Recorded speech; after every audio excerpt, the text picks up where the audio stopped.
concert there at the end. Amen.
I'm amazed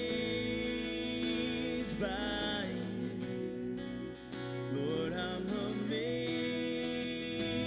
by you. Lord, I'm amazed by you. How you love me.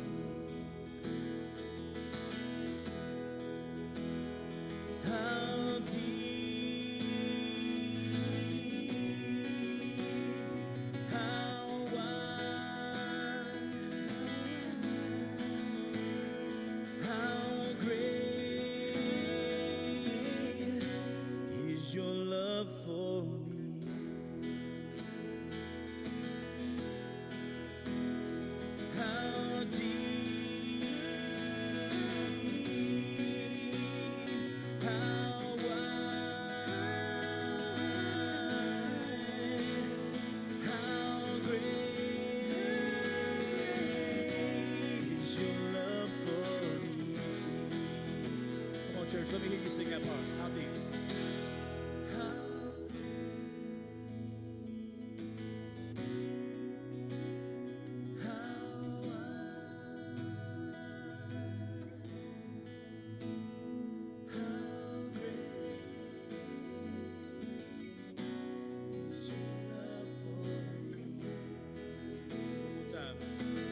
changed my life, and I'm giving it all to the only Son who gave me hope when I had none. So let the praises ring.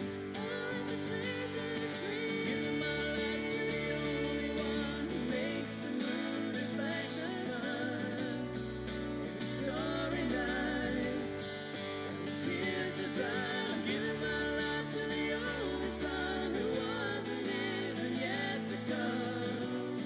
Let the angels sing, He is heavenly. So let the praises ring, 'cause He is everything. Amen. Hug and howdy. Yeah,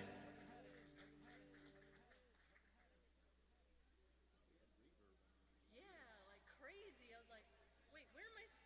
Where's the beat? It was just dry.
Did you figure them out, guys?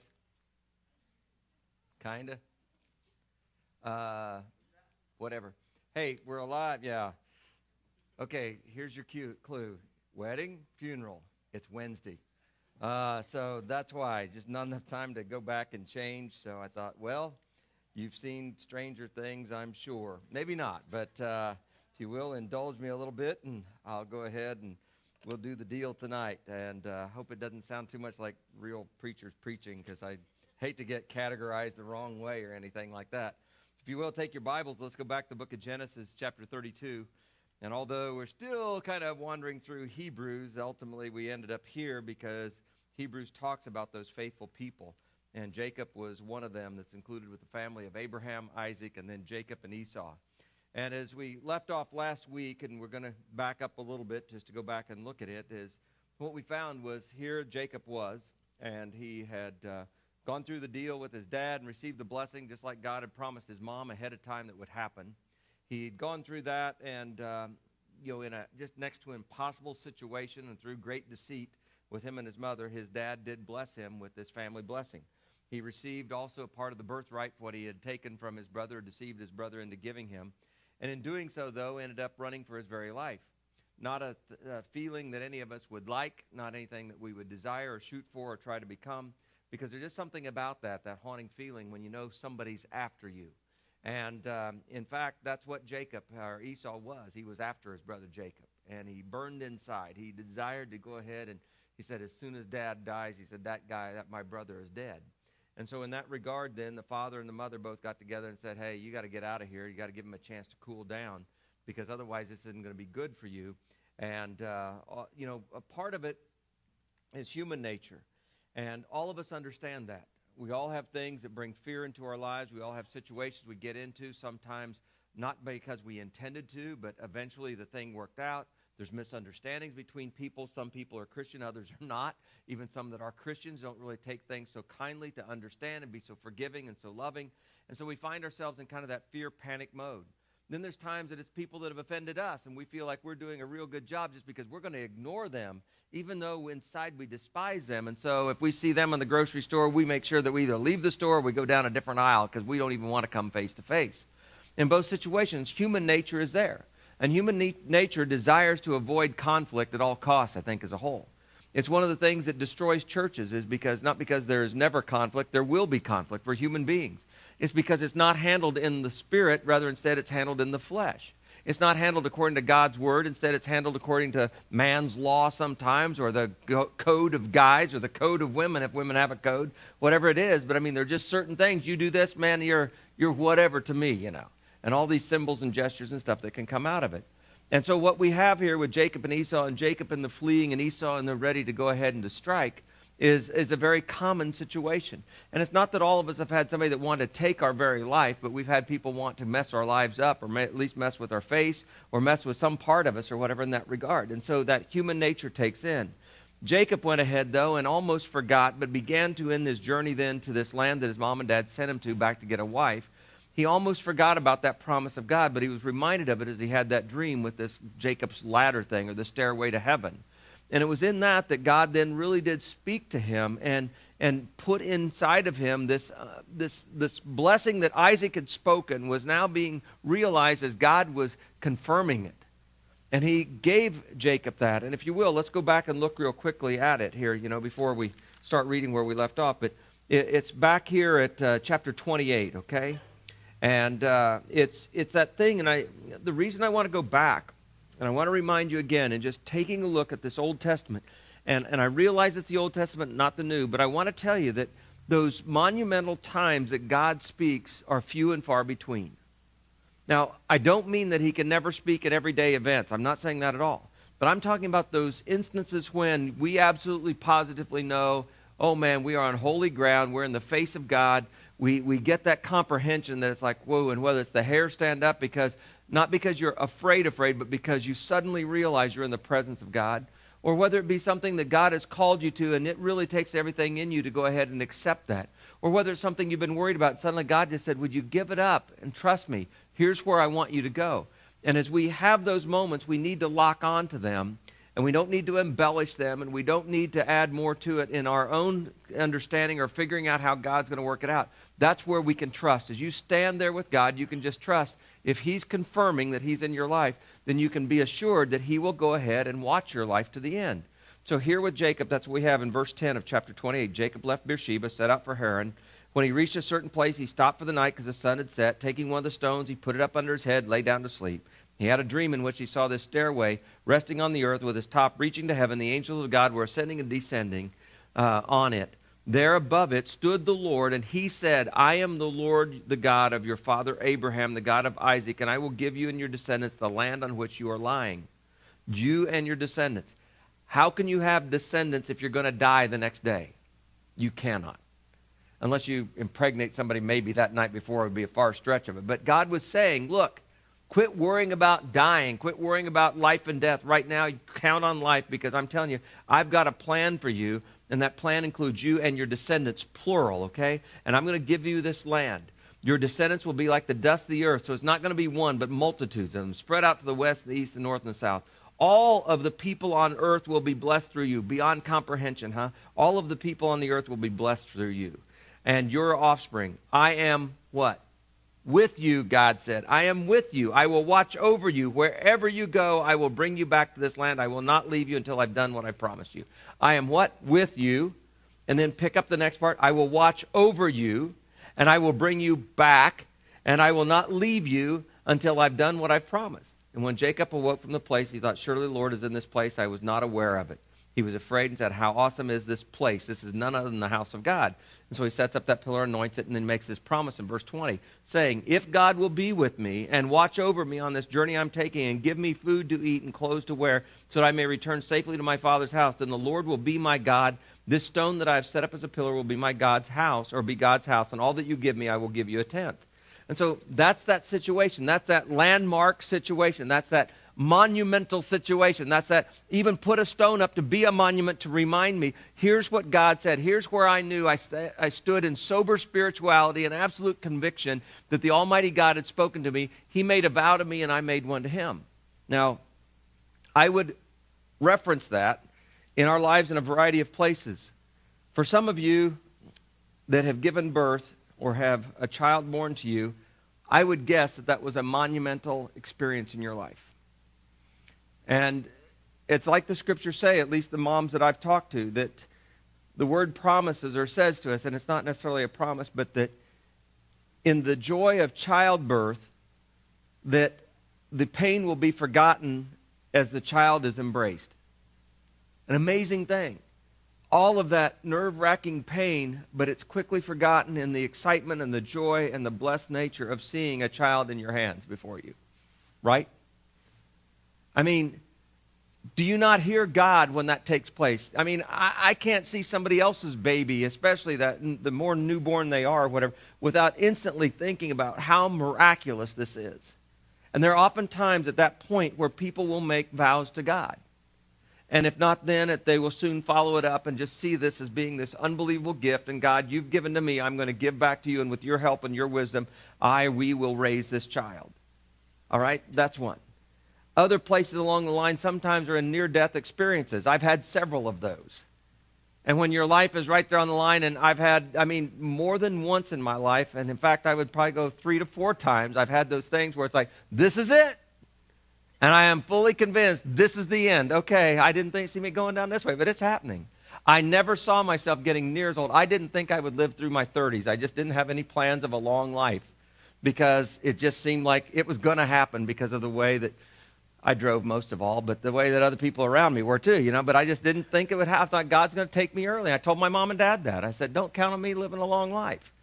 But there have been things, and in those near-death experiences, there are times that we come face-to-face with God, and the hair stands up on the back of our neck, or we get through it, and it's like, how did that happen? How did that work? You hit a deer with your motorcycle, a deer's dead, you're still alive, you don't even have to go to the hospital, go see a doctor or anything. How's that happen? A lot of people at that point hear something from God, or they feel something, or they feel compelled to make a vow to God. Man, if you kept me through this and you have a plan for my life. There are times when some of us were in school and before we took a test. Dear God, I promise if you help me with... Now, you're relating to that, huh? If you help me through this test, I promise I will. Or whether it's that or whether it's the guy that's got the blue lights on the top of his car that's pulling you over and you're afraid that he might ask you to do a breathalyzer or something like that. Dear God, if you get me through this, I promise you. Now, and I'm giving you some scenarios, right? Scenarios where you really are counting on God and you really understand that you don't have any right to demand anything of God, but you're asking for favor, you're asking for grace, and oftentimes God grants that. And the whole point I'm trying to get to is that I think it's vital that we remember it.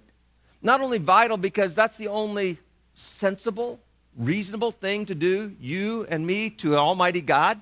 If he's good to us, shouldn't we be good back to him? Like Jacob said, if you're going to do that, then here's what I'll do for you. I think it's only natural that we would respond in that way.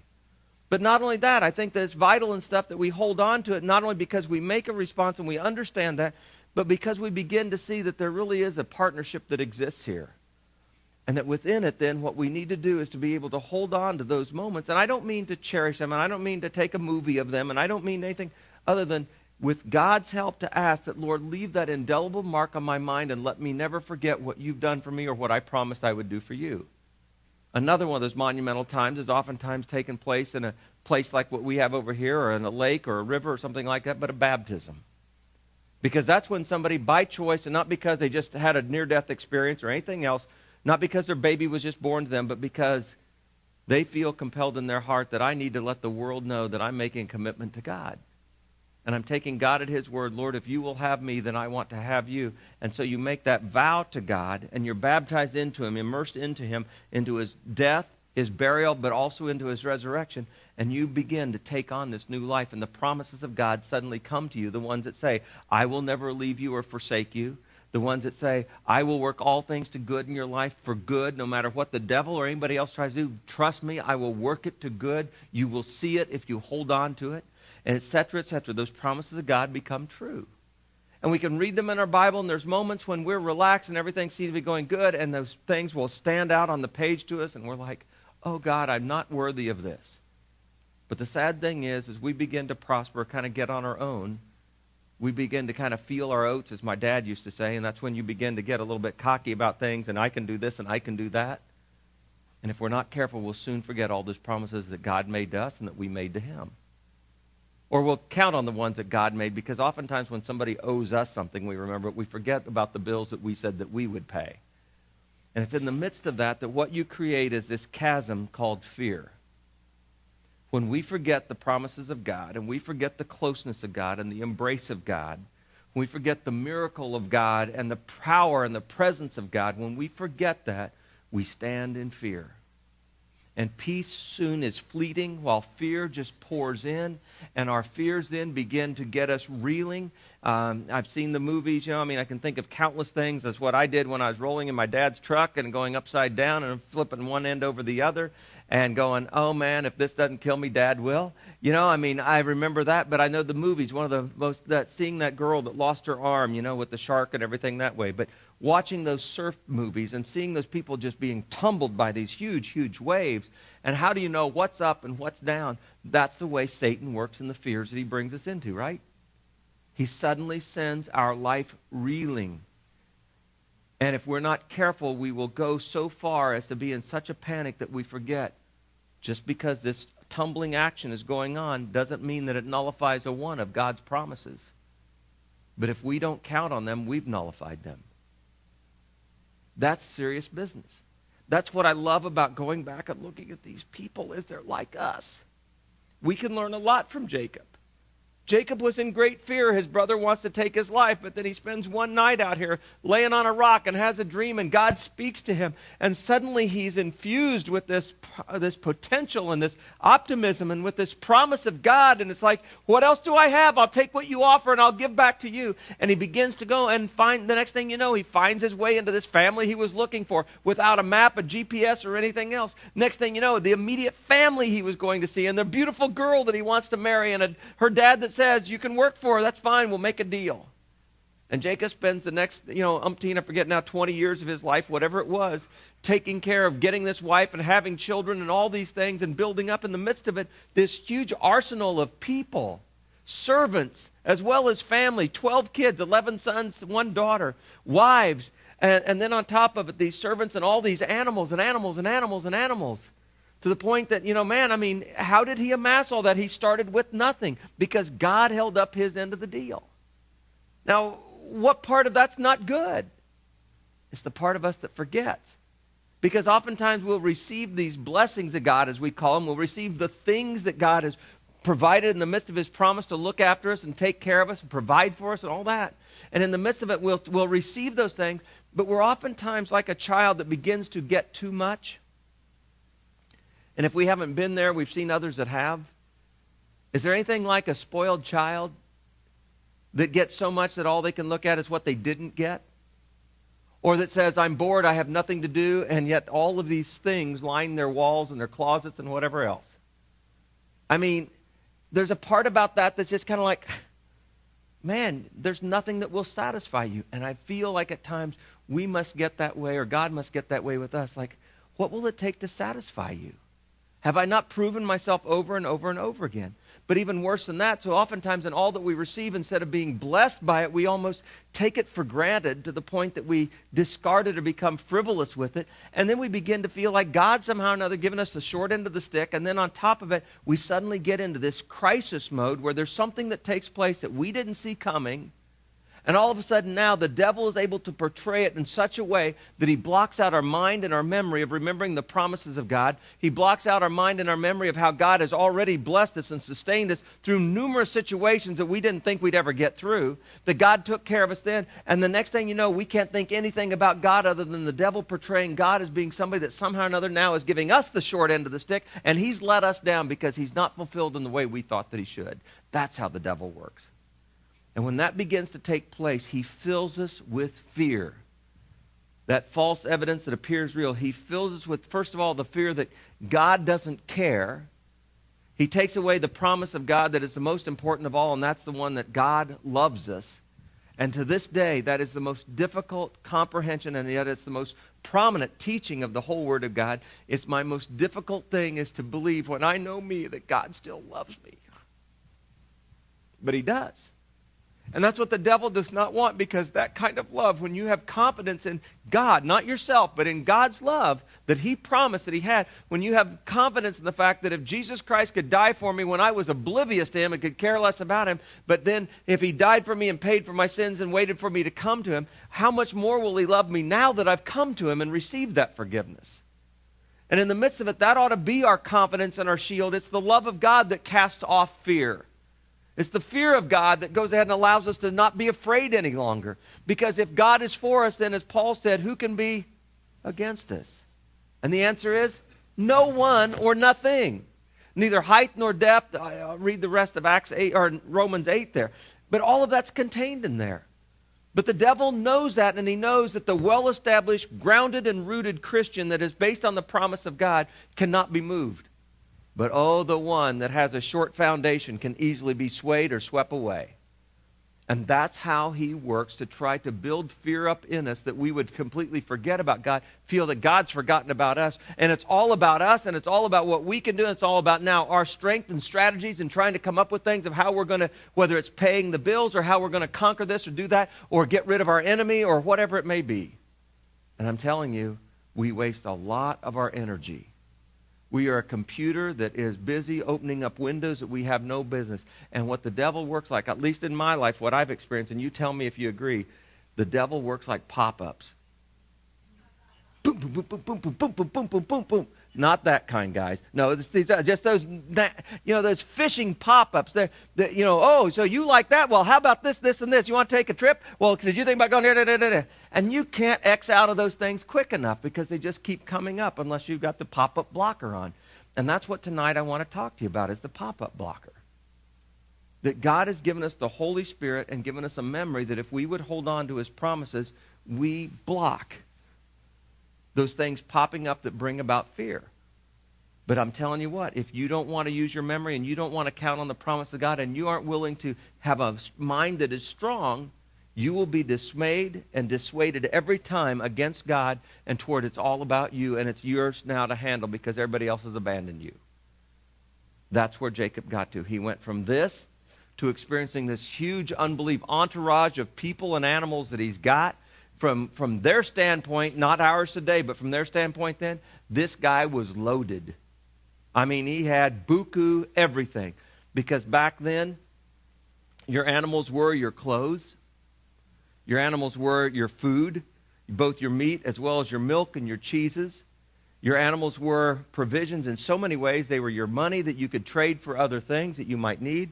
The only thing your animals couldn't do, they couldn't bring water, but they could provide in so many different ways. They were your tractors, they were your trucks, they were your cars. On and on it went. You see, that was their blessing. That was what they had to get around to life with. And those animals were there, and his had multiplied immensely, starting from absolutely nothing, putting his work into it because of 2 brides, and then the resulting part of it going ahead and tending the sheep for the next 6 years. And so we go from here. Now we go back over to chapter 32. And so as we read this, then what I want you to read it with is with me going, Jacob, you stupid fool. I want you to say that with me all together now. Jacob, you stupid fool. How can you forget so quickly? And then I want you to insert, Steve, you stupid fool. How can you? That's easy for you to say that. Now can you put your own name in there? But that's what we do, folks. When we get into this mode of, I've got to protect myself and I've got to provide for myself, and all of a sudden it's all about me and it's all upon me, I better come up with a strategy in a way. We outwit ourselves, and actually we lose life in the process instead of gaining life and remaining in the peace that God promised. So now chapter 32. They ought to pray. What do you think? God and Father, I might be all dressed up tonight, but that doesn't do anything. Lord, what I want is from my heart, from your heart, to my mouth, to yours, or to theirs. I want to be able to share, Lord. I want my brothers and sisters to be free. I want to be free. Free to remember what you've said and promised, and free to stand on it like it's granite, down, stories deep, so it can build up much above it. God, that this church, that we would be rooted and founded upon you and go down deep, Lord, so that when the storms come, we don't have to worry about it or whatever, because we know our foundation.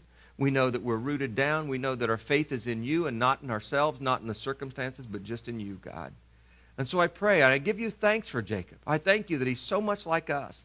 And yet in so many ways we can look at his life and go, wow, you took him from nothing, from poverty, Lord, to being a rich and a wealthy man. And might we see in that, Lord, in many, many ways you've done the same with us, and especially in a spiritual sense. The poverty and the bankruptcy of sin, the blessing of righteousness and a place in heaven and be called the part of the family of God. To be able to wear the name of Jesus, Lord. And as if that weren't enough, on top of it then, as Americans, you've continually given us more clothes than we can ever wear and food that we'll ever eat. You still provide for us breath every day, Lord. And luxuries, Jesus, that you yourself never drove, rode in, or experienced. Even the hot running water, Lord, I took my shower today. Thank you, God. And then there's still new things taking place. But God, sometimes it must hurt you that those new things take your place. And instead of worshiping you, we worship the stuff. Things that we think we can't live without, and we forget that the truth is we can't live without you, let alone in this life, let alone the life to come. So tonight, Lord, let us see in Jacob what you want us to see in ourselves, what you want us to see about you, and how much time we spend and energy we burn, Lord, worried about things and anxious about things or angered about things or fearful about things. You promised it was included when you told us you would take care of us. You would never leave us. You'd never forsake us.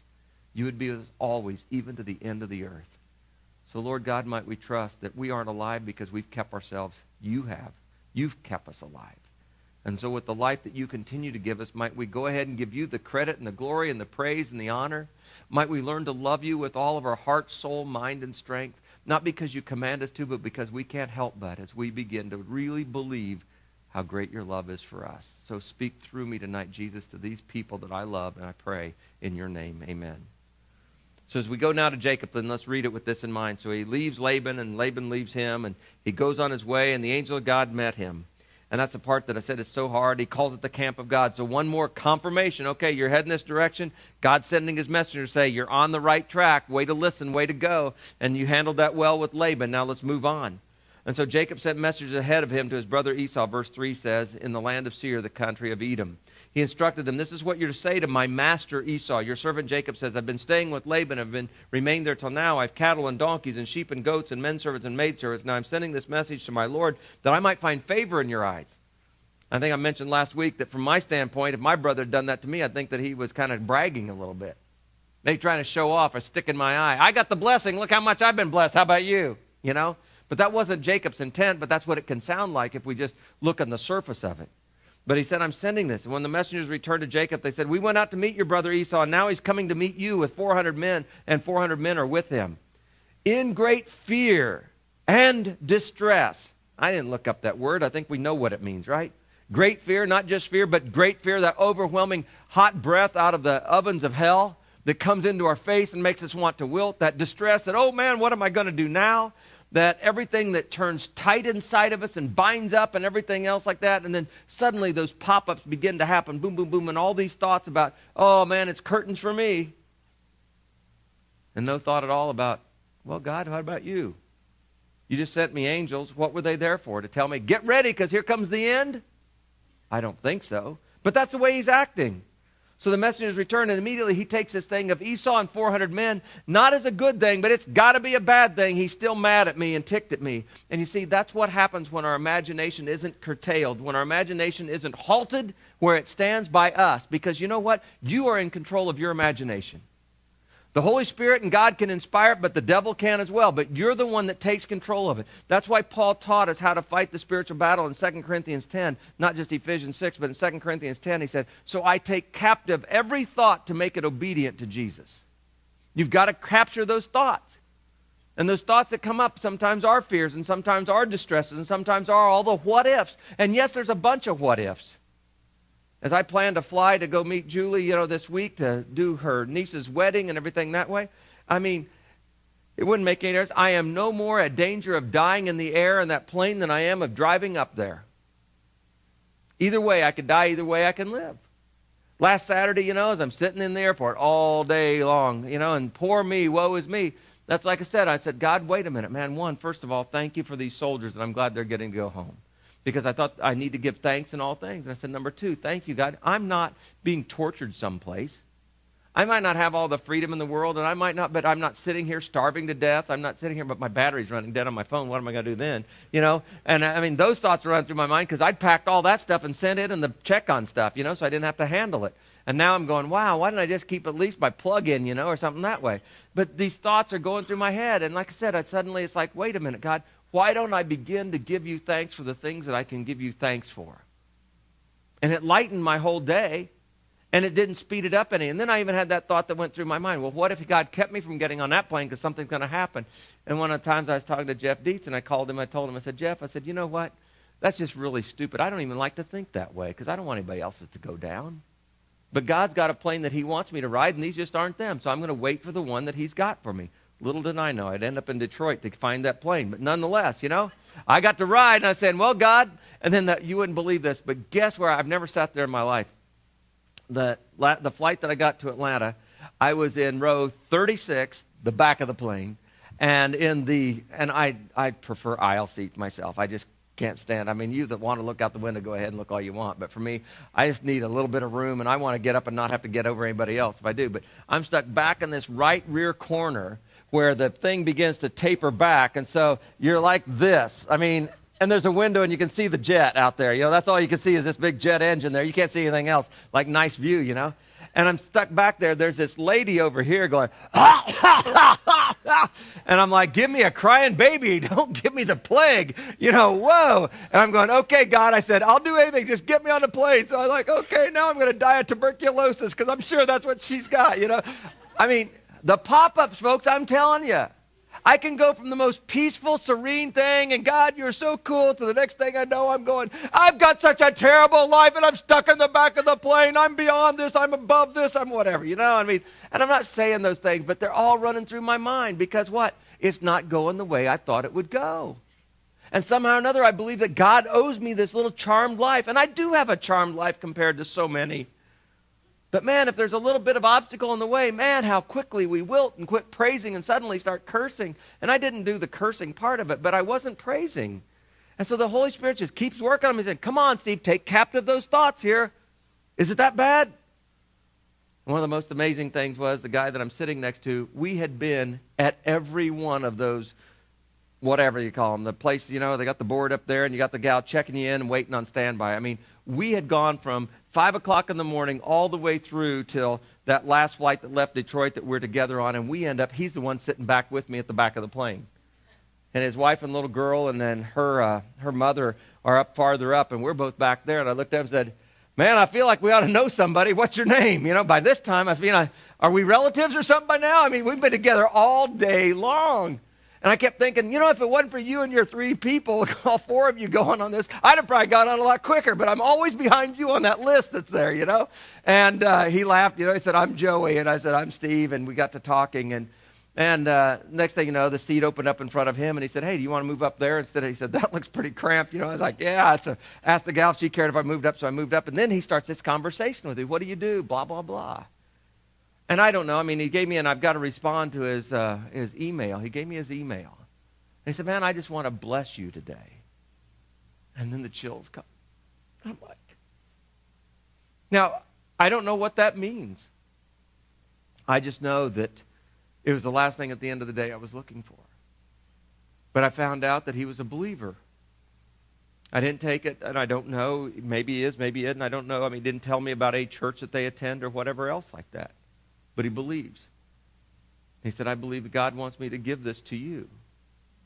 It wasn't a $100 bill. It wasn't a $1,000 check. It wasn't a $1 million lottery ticket. It was just his email.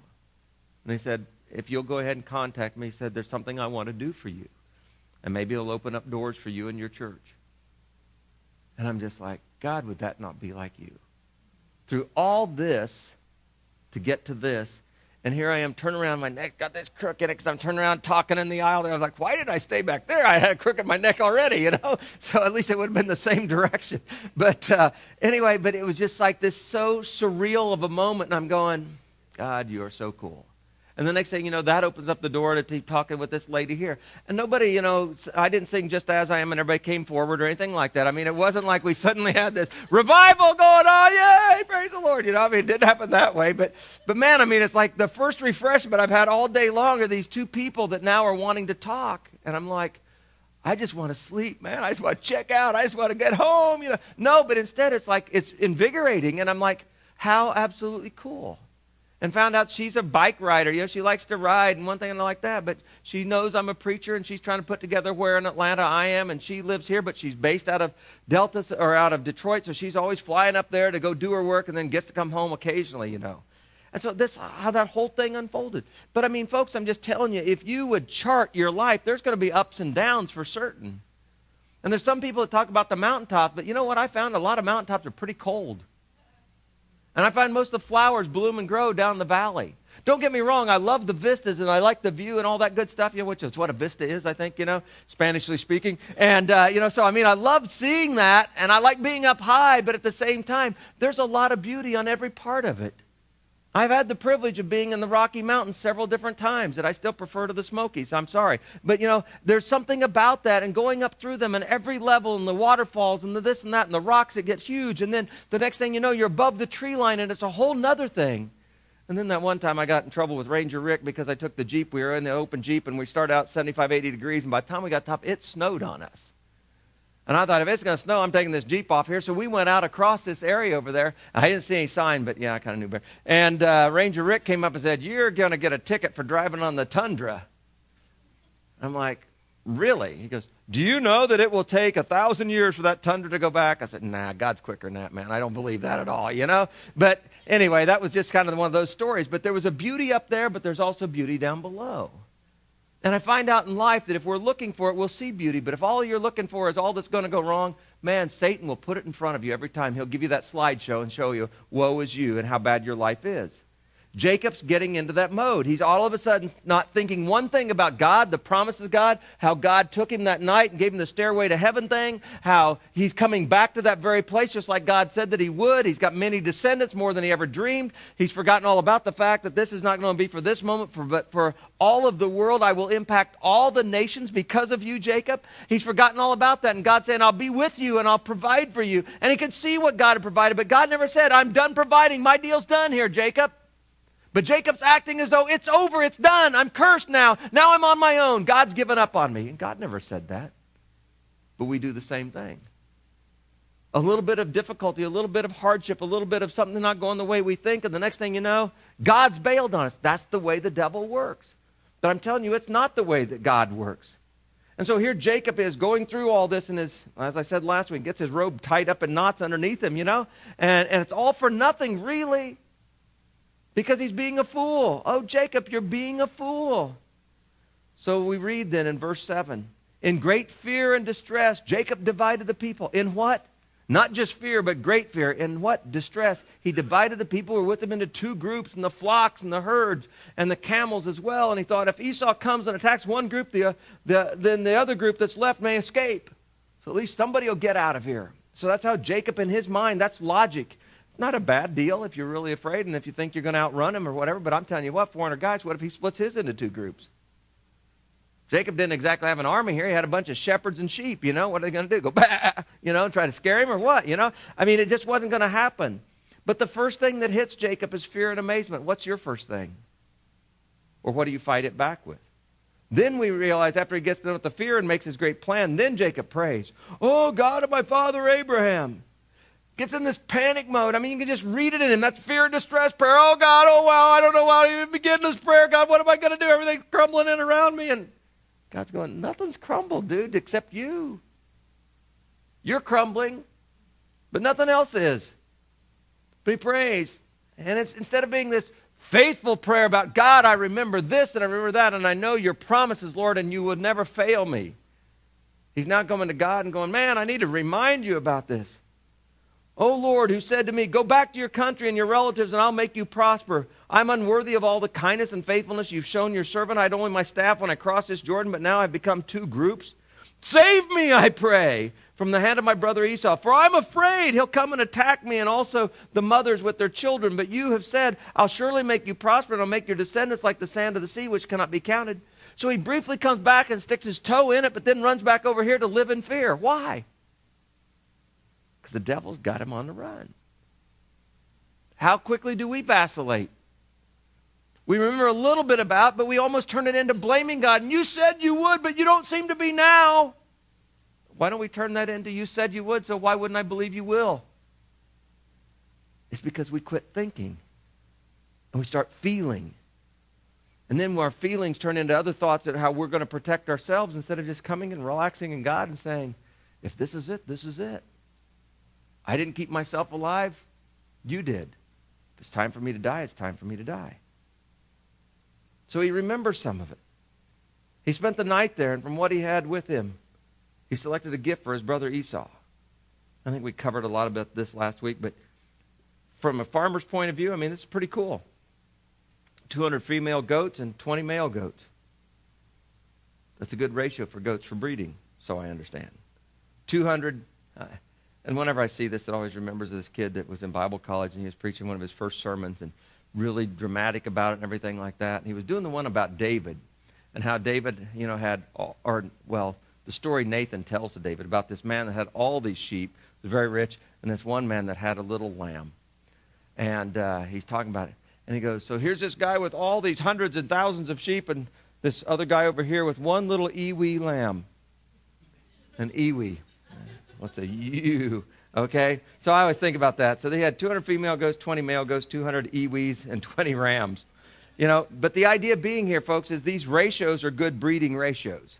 Now, not that you're interested in breeding animals, I'm sure, but for those of you that are, I mean, you don't have to have a bull for every cow. No, man, one can handle quite a few, about 40 of them. That's what Dad had, and you get beyond that, you better get another bull, but, and it's just amazing to me, but what he was doing was, he wasn't giving just a starter set, he was giving them a full herd with the potential to become much, much more. He didn't just give them, 200, he said, no, but here's even the ability to reproduce. 30 female camels with their young, 40 cows and 10 bulls and 20 female donkeys and 10 male donkeys.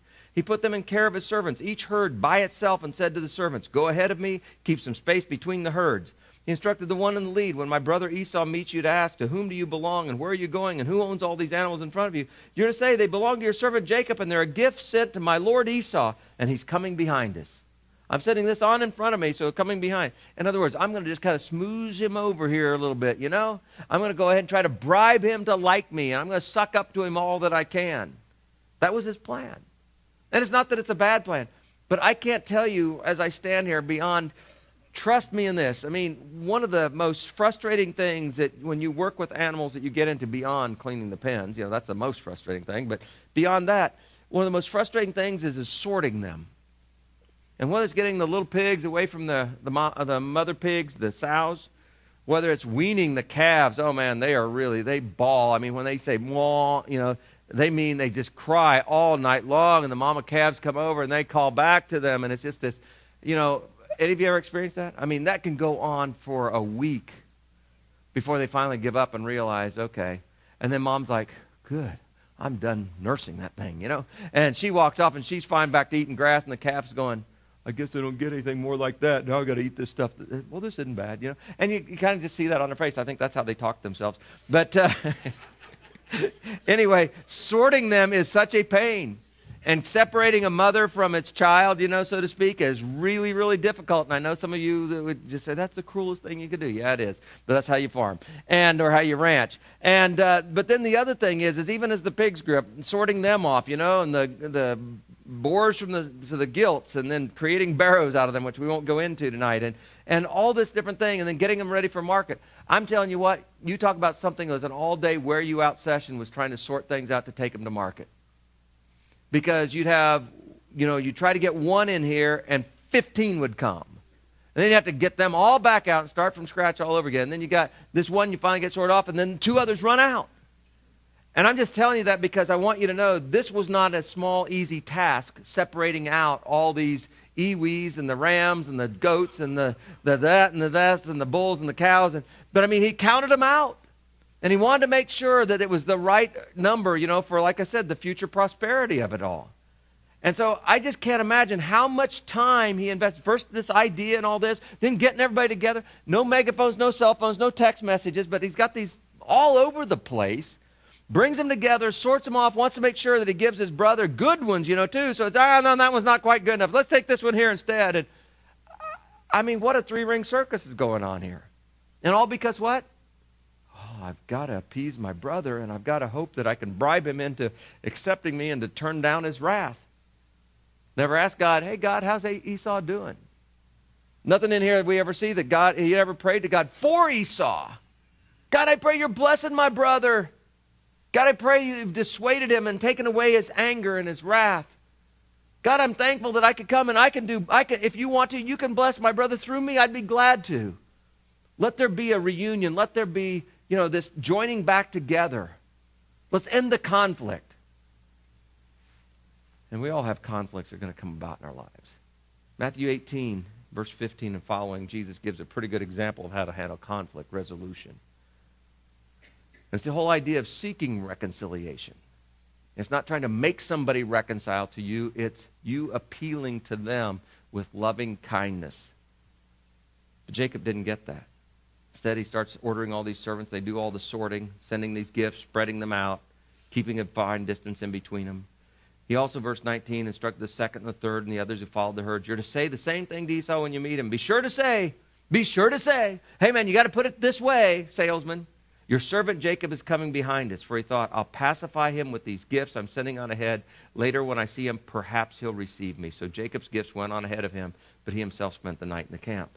That night, Jacob got up and took his 2 wives. Before we go there, can I give you a couple verses that you might want to put in your arsenal of how to fight the pop-ups? The first one is in Ephesians 6. It is one that you've probably heard me share before. But I want you to have this. I want you to look at it. I want you to, the next time that fear begins to rise up in you, that claustrophobic fear, oxygen-taking fear that can knock the breath out of you. And I don't know about you, but one of the worst things I ever experienced, I think, was falling off the monkey bars, flat on my back and having that, you want a breath so bad you can't take one, I mean, it was just really, really a weird feeling. But that's the way fear works. So Ephesians 6, verse 10 is a great verse to remind yourself. Finally, be strong in who?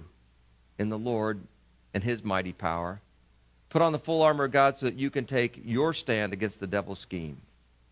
So you can take what? A stand. That, whatever. Be ready. But it's about the strength of the Lord, not your strength. It's about taking your weakness and putting it hand in hand with God and becoming an army. It's God's mighty power that sustains us. It's God's mighty power that gave us life and keeps it going. It's God's mighty power that can pull us through anything. It's God who promised that we could do all things through him who gives us the strength. As Paul wrote in many places, but this is one of them. So be strong in the Lord. That's a choice we make, and in his mighty power. But it's a choice we make up here with our mind. But then we can stand against the devil's schemes. If I recall my Greek correctly, the word schemes there is a real cool word that you'll understand. The Greek word is methodiza. The English word would happen to be methods. In other words, the devil has an MO. He has a method that he usually operates underneath. And this method that he uses to instill within us fear. And, what happens is 9 times out of 10, we'll each be taken by the same dumb thing all over again. Whether it's a temptation of sin or whether it's instead a temptation that keeps us from omission where we don't do what we ought to do, or whether it's a temptation just to wet our pants for the devil, And there are those things that come about that way. I did tell that story in the funeral I did the other day about bringing them brown pants because... Anyway, won't go into that. I don't have time. Moving along here, okay? You can ask me about it later. But our struggle is not flesh and blood, but it's the rulers and authorities and the powers of this dark world against the spiritual force of evil in the heavenly realms. It's not against what? It's not against the Esau's that are bigger and badder than you. It's not against the people that are richer than you, or the ones that are poorer than you, or the ones that are different nationality than you. It's all about Satan and his demonic forces. That's the other part we've got to realize. Jacob is over here busily fighting a battle that's not even going to happen, all because in his mind it could, and I got to do everything I can because last time I saw him he was ticked off and I had to run for my life, forgetting about God. Instead, it's understanding, as God's wanting us to, as God wants you all to understand and me to understand tonight, that the devil has a method for the way that he wants to bring us down. That the devil is not content, and the biggest thing he wants to do is to separate us from God. And so what he wants to do is get us fixed on, and he was, I guess, Georgian in that way. Let's fix him to do this or that. He wants to get us our eyes fixed on some of these things here, so that what he can really do is work in his invisible qualities and begin to separate us from God and make us feel like God let us down. If you back up in the same book of Ephesians chapter 1, there's another passage there. Ephesians chapter 1. Go back. And, okay, yeah. There in verse, we read this here Sunday a week ago. Let's start with verse 18 so it's a complete sense. I pray also the eyes of your heart may be enlightened in order that you may know the hope to which he's called you and the riches of his glorious inheritance in the saints and his incomparably great power for us who believe. That power is like the working of his mighty strength which he exerted in Christ when he raised him from the dead and seated him at the right hand in the heavenly realms, far above, and these words are the same words used back over there, dealing with principalities and powers, rule and authority, power and dominion, every title that can be given, not only in the present age, but in the one to come. So what he's saying there is that we are able to tap into this power of God, or we can tap into our fears and allow our fears to overwhelm us, and the devil wins. And then I want you to turn with me, if you will, then to the passage in 1 Corinthians. 1 Corinthians chapter 16. And this is just kind of another neat one. 1 Corinthians chapter 16. And verse 13.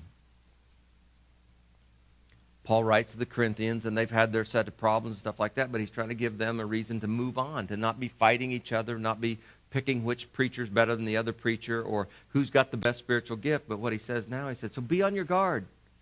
Stand firm in the faith. Be men of courage and be strong. Do everything in love. So he's saying here, be on your guard. Be aware that there still is going to be enemy force that will come against you that will try to display fear. But you don't have to look at the fear.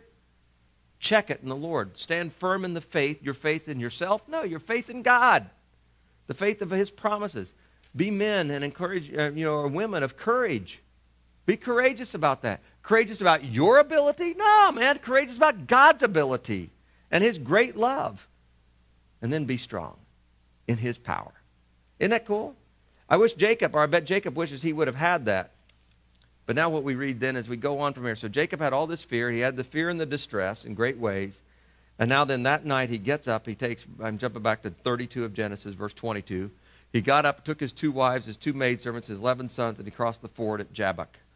There he had sent them across the stream. He sent over all of his possessions, meaning all of his livestock and all the stuff he had in the tents and all that. He was left alone. And this is the weirdest thing that's so difficult to describe to you other than just it is what it is. Jacob was left alone, and a man, or at least it seemed like that, wrestled with him till daybreak. Man, all night long. Lionel Richie, all night. You got it? Okay, it runs through your head now. All night long, yeah. He wrestled with him and until daybreak.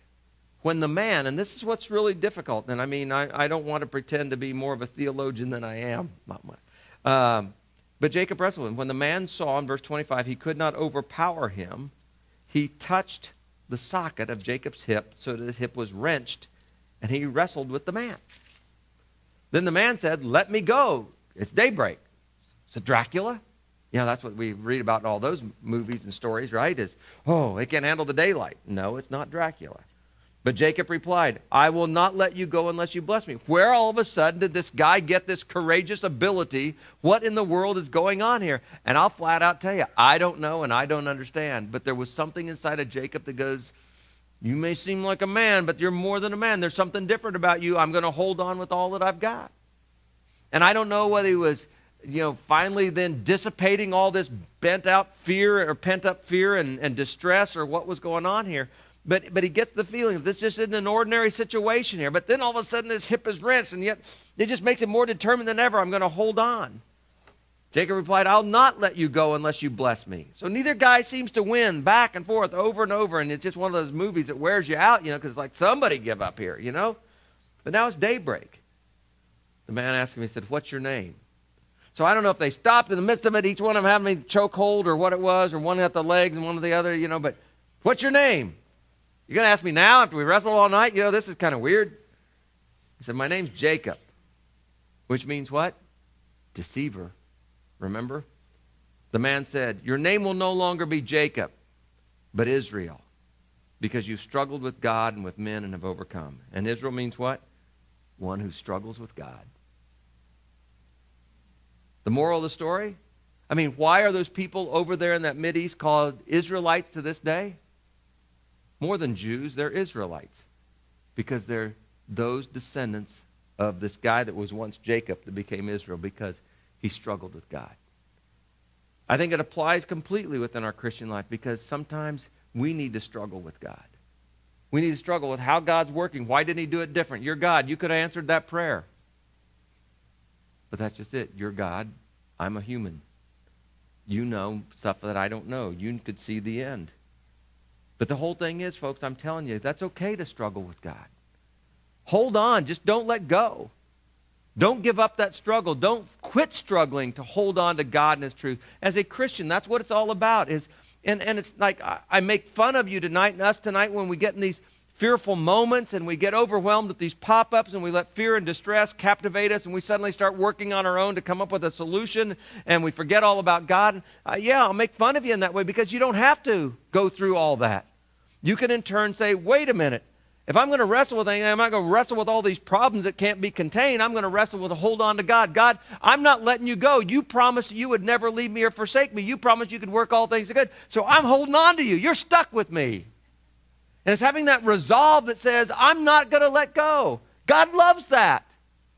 It's what Jesus was doing in the Garden of Gethsemane that night before he's crucified. He's not going to let go.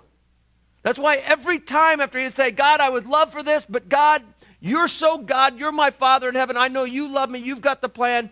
Your will be done. It's the best for all. I want your will to be done.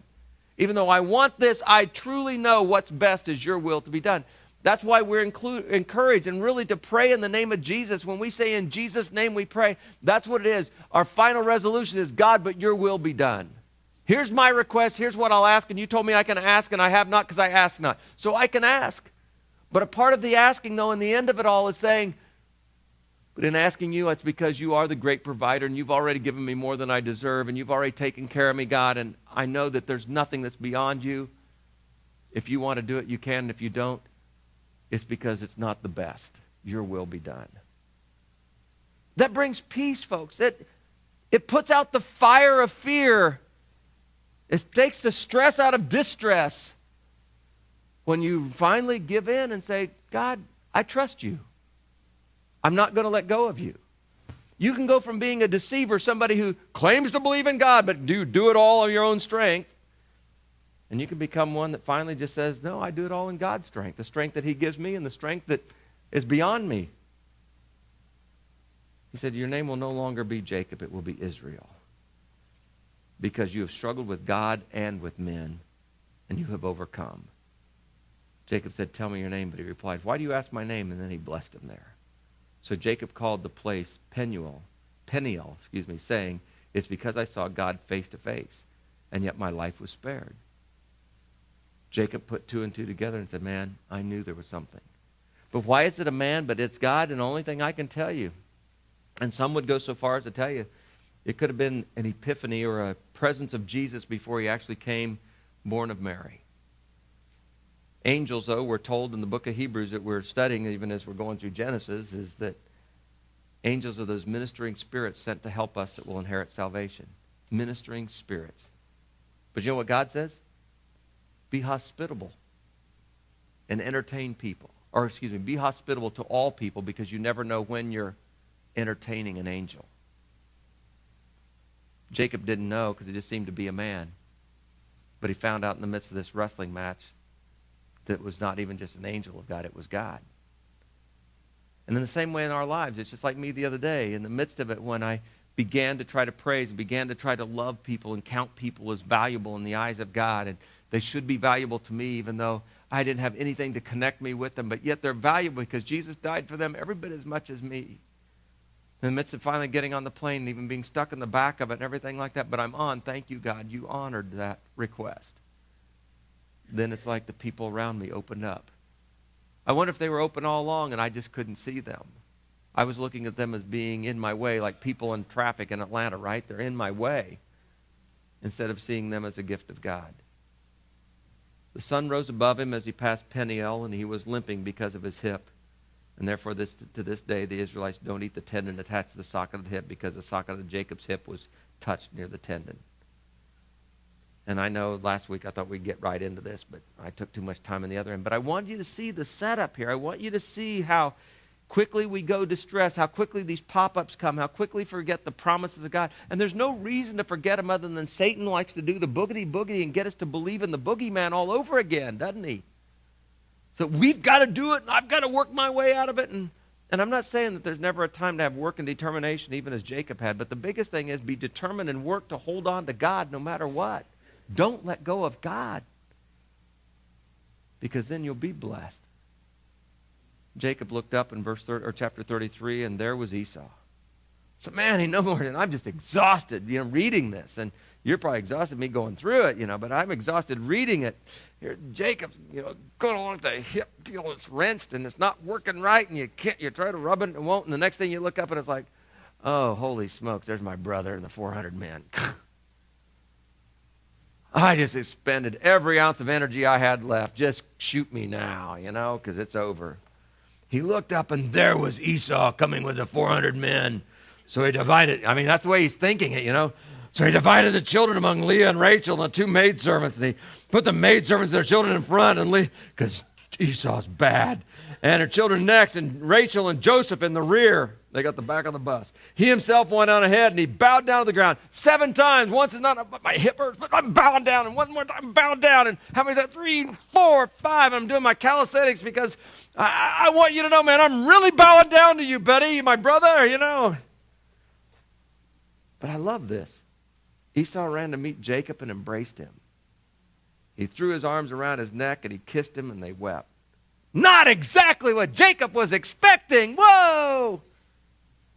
What's fear? False evidence appearing real. What's the truth? Jacob was long over that. He couldn't wait to see his brother, and it's like, dude, I can't believe we ever let that get between us. Come here!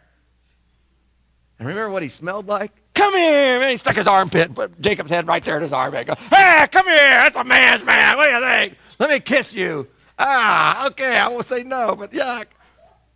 He ran to meet Jacob. He embraced him. He threw his arms around his neck, and he kissed him, and they wept. And Esau looked up and saw the women, the children. He goes, man, who are these with you? Come on, you got to be kidding me. Jacob goes, they're the children of God's graciously given your servant. Then the maidservants and their children approached and bowed down next. Then Leah and her children came and bowed down. Last came Joseph and Rachel, and they too bowed down. And Esau goes, what do you mean by all these droves that I met? Man, I kept running into this thing. Go, well, man, there's a shepherd off the path up here, And then there's camels, then there's donkeys, and then there's this and there's that. It must have been Wednesday. It was hump day when he saw the camels. He said, what do you mean by all the, thank you. To find favor in your eyes, my Lord. He said, but Esau said, I already have plenty, my brother. Keep what you have for yourself. This isn't even God that he's talking to. This is his brother, godless Esau, who got it together. Had God been working behind the scenes in Esau's life? You better believe it. And that's one of the quickest things that we forget with the people that we have contests and conflicts with is, man, quit discounting God's ability to work in their lives as much as he's worked in yours. You cut God so short, and you cut other people. No slack. And yet, what would we be if we didn't have the slack of God? Is God not invested in us? And are we all perfect yet? Do we not still have, and we expect God to be gracious and give us more time? Well, let's give that same grace to others. It's phenomenal what God can do in relationships over time. The devil can as well, but don't cut God out of it. And the whole time, Jacob's got his everything in a wad, and the whole time, God already knew. And that's what I'm telling you. Here's the rest of the story. And you back up and go back and read that chapter again, and how much of it could have been avoided? All of it. If Jacob would have gone on the promise of God and said, family, when I left my brother, he wanted to kill me. But God said, it's time to come home. I'm going to trust there's a home to come home to, and I've got family back here that you haven't met yet. I can't wait to introduce you, my kids, to your uncle. I can't wait for you, my wives, to meet my brother, your brother-in-law. I can't wait. And they could have spent 2 or 3 days together, probably a week together for as long as it took them to sort out all these animals. And instead, he spent it all uptight and in knots and, couldn't sleep. And when he did, he couldn't even enjoy God. And instead of being aware of the presence of God and trusting God, you brought me this far. Till you tell me you're done, I'm going to keep going. And all I'm saying is he wasted all of that energy for naught. Is there any chance that there's anything you're wasting your energy on that God never gave to you? Something that you're spinning with your mind and your hands and your energies and everything. Did you ever ask God and say, did you give this to me or did the devil? Is this your plan for me, God? Because you see, God's not only working in your life, but he's preparing other people that your path will cross and intersect. And if you're busy either being fearful of somebody in your past, you'll run into and right smack dab into and still avoid the person you run into, and it's exactly an intersection that God expected to happen, and you were supposed to bless them and let them bless you, and you missed it because you're ticked off about so-and-so or this or that, or you're living in fear. And I'm saying, man, it's still the magic of a child, this walk with God, if we'll let ourselves be kids again. And what did Jesus say? Unless you become like a child, you'll have no part of this kingdom. And so as a child, we need to allow our Father to speak and say, there's nothing under your bed. There's nothing going to get you because I'll stand guard at your door tonight. Rest easy. And that's what I keep seeing that God's told us is we can be at rest. So that we'll have plenty of energy to handle the things we need to be handling, and we won't miss these divine appointments of God with people in our lives. I think I'm out of time. Okay. Ooh.